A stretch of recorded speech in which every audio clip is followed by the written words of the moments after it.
Today we're talking about an absolute mystery of a PSVR2 game to me, because it's had a lot of ups and downs, and when it finally came out, it was somehow worse and better than its PSVR1 version. This is Gorn, a game that we thought was going to have a paid upgrade, and I wasn't even going to touch it. And then we got to launch day, and it actually came out for free as an upgrade for people who owned the PSVR version. Gorn is a physics-based arena gladiator combat game that I have a really hard time trying to define, because basically it's a violence simulator.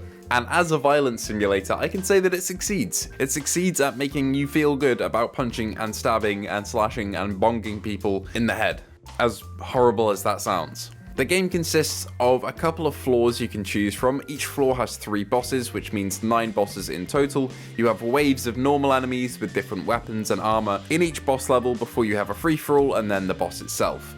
Each boss is varied pretty well. You have a different challenge each time you face a new one, because they're differentiated between, for the player, pretty strongly, although there is no new content as far as I can tell with this version from the PSVR version. You don't get any new bosses, you don't get any new weapons, it's the same stuff. So all of the levels are exactly the same, and there really isn't that much content in terms of bosses and enemies from the get-go. I was hoping for more when they announced the PSVR2 version, but you're still stuck with the levels that take about 5 to 10 minutes each, and there are 9 of them. So about an hour and a half at a massive push to get through all of these if you don't die.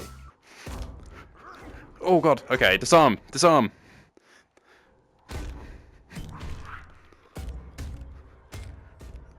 I feel very bad for this man. Oh my god, satisfying. Oh fuck. Oh, parry. Oh, you don't have a head anymore. Okay. However, there is a custom mode where you can adjust loads of different settings, adjust enemy armor, physics, damage, knockback, enemy size, enemy head size, your own size, what special weapons you have, whether or not every enemy is a champion. There's loads. There's a lot of replay value in the custom mode, and that's where I got all of my replay value in from Gorn on the PSVR1. And it's probably going to be where I'm going to get all of my replay value in the new version as well. Because to be honest, the campaign, what there is of one, isn't that great.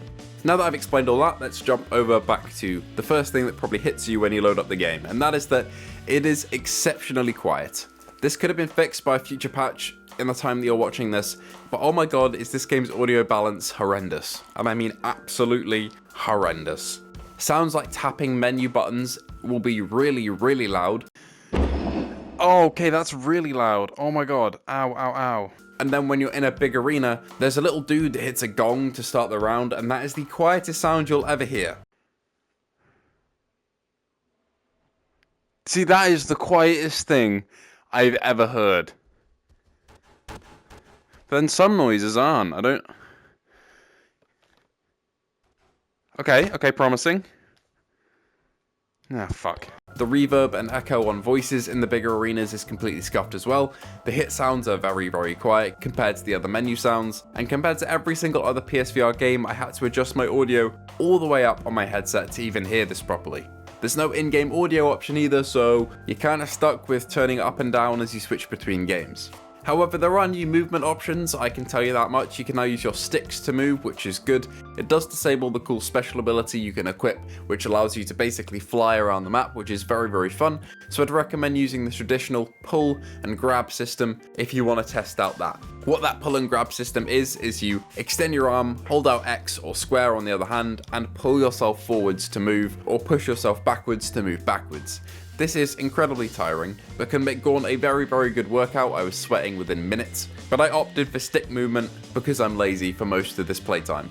There is also smooth turning, but unfortunately it gives you the biggest vignette known to man. This is actually the biggest vignette I've ever seen in any VR game, and the most obtuse one. I mean, just look at it. What you're seeing right now is pretty much what you see in the headset. It's horrendous.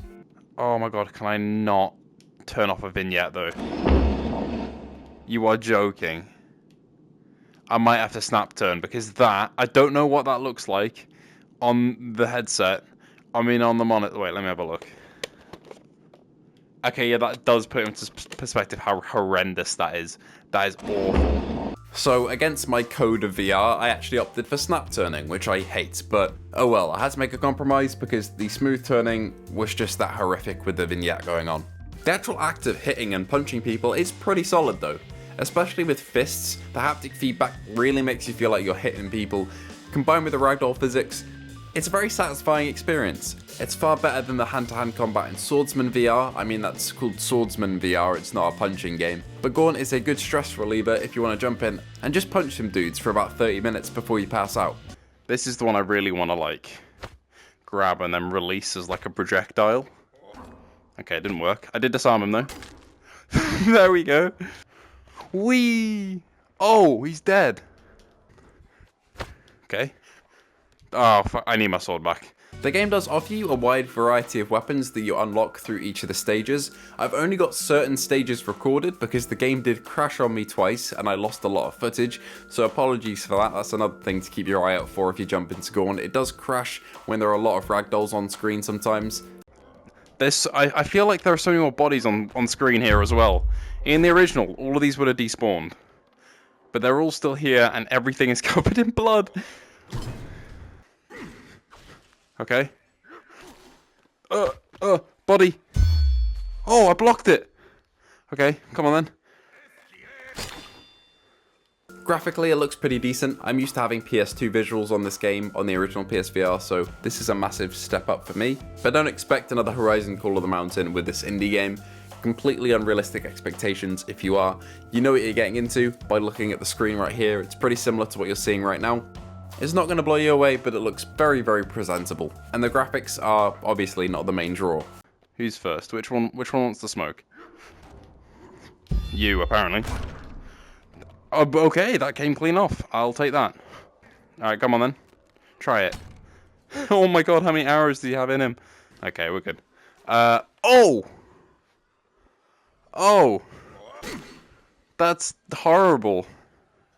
But yeah, that's all I've really got to say about Gorn. It's the Gladiator experience that I've had on the last gen headset, and it feels pretty much identical. It's a classic from the PSVR era, but to be honest, the port is a little bit rough around the edges with audio issues, some of the technical issues, smooth turning being the most horrible thing that I've ever experienced, and on replay, a lack of content because I got through it very, very fast. But if you already own the PSVR 1 version, this one is pretty much superior in every way apart from that audio problem. It allows more ragdolls on screen at one time, the haptics feel great, and you're going to get much better visuals. So there you go, a little preview and review of Gorn.